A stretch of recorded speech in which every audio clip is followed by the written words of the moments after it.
Good morning, everybody.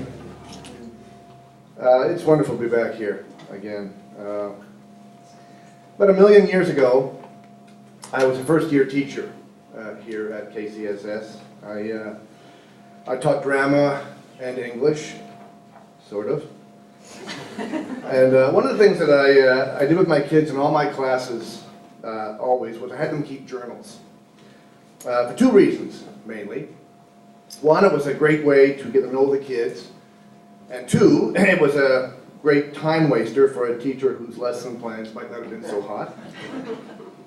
But I recall very, very clearly, after collecting and reading the journal entries from my grade 11 English class, one kid in particular. This boy seemed to have a very old soul. He wrote with the sensitivity and the insight of someone far older than he was for his 16 years. While most of the other kids were writing about stuff you'd expect grades 11s and 12s to write about. Girls, boys, TV, parties, cocaine. It was a bad year. This young man was operating on a whole different level. He was seeing it all, and he was feeling it all. Feeling the weight of it all, it seemed to me. And for all those reasons, I immediately liked this kid a great deal. And I also felt for him. It's tough to be a poet, to be a visionary, when you're trapped in a 16-year-old pubescent body. And when most of the people your age are not really that interested in God or philosophy or any question trickier than what goes with these shoes. But luckily, this boy had an ally, something that was able to help him make sense of the sometimes ridiculous, self-absorbed world around him. He had music. I knew how much Jon loved music. He wrote about it in his journals all the time. He was often quoting from lyrics from artists like Bruce Cockburn and Bob Dylan. And I knew he played music too. But I never fully appreciated the depths of Jon's gift until my second year teaching here. We were putting on a production of a play called David and Lisa that year. It's a fairly heavy drama dealing with the dynamics of human relationships and love and loyalty, those kind of things. And as any one of my students, and probably a large number of staff will readily attest to, I did a lot of dumb things as a teacher, but one of the few really smart things that I did was to approach Jon Brooks, who was in grade 12 at the time, and ask him if he would consider composing a musical score for the play. Just a few simple pieces to highlight some dramatic moments here and there. Nothing huge. I didn't want to scare the kid off. And I remember Jon lit up like a candle when I asked him that. I mean, you could almost hear an audible click coming from his head, as though something vital to his very being had just fallen perfectly into place. Anyway, he took off to do his thing, and I had a play to direct and classes to teach, and so frankly, I didn't give the whole matter too much thought. And I see Jon at rehearsals occasionally. I notice him sitting at the back of the hall, watching, making notes, shy, quiet Jon.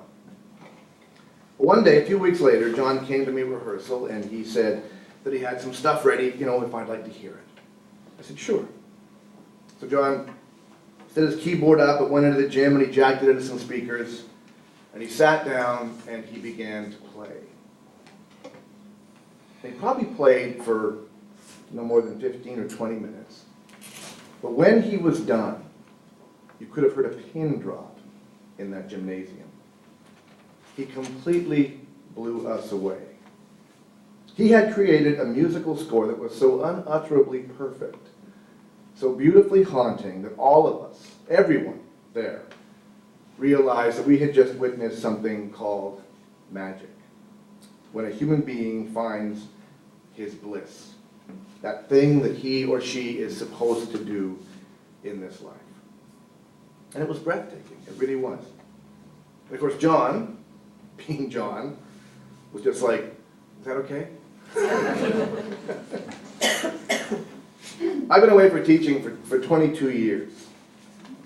I've been away from teaching for 22 years, but that moment is still crystal clear in my memory.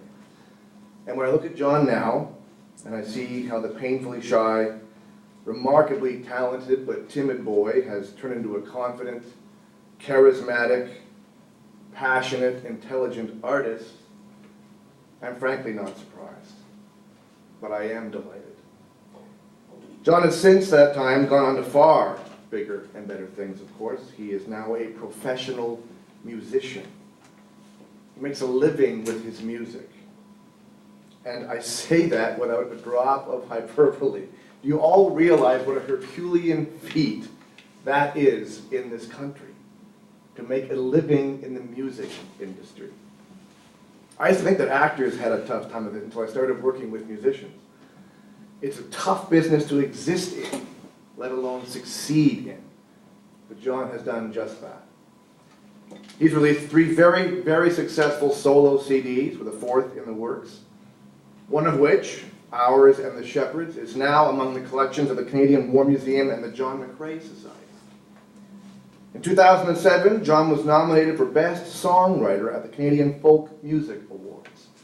That's an incredible honor, made all the more impressive when you consider that he was nominated alongside such giants as David Francie and Bruce Cockburn. It's a pretty good company.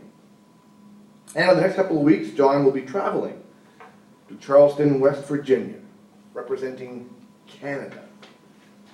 That's Canada, folks, the country, the nation, at the very prestigious U.S. National Public Radio Mountain Stage Awards. We wish him very well there as well. Jon is a true poet, ladies and gentlemen. His is a talent that only gets better and better as the years give him different eyes to see with and different ears to hear with. I can't find any better words than those of Jon himself to describe the vast importance of what his music does for people. I want my songs to be 3.5-minute pills, which, if digested, induce upon the listener empathy toward others. I can't think of a better reason for being on this planet. I have no doubt that if they aren't out there already, in very short order, there will be large numbers of shy, grade 11 students all over this country, scribbling passionately in their own journals and quoting their favorite musician, a musician named Jon Brooks. Well done, Brooks. You were all very, very proud of you.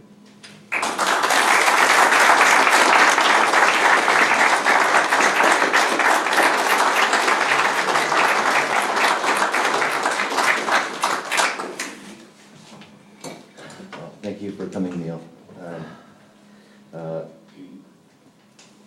I didn't want to say much here, except that Neil, I'm sure, can relate to this. Anybody in the business of being creative and bringing something from within yourself and giving it to others, we suffer from a condition called imposter syndrome.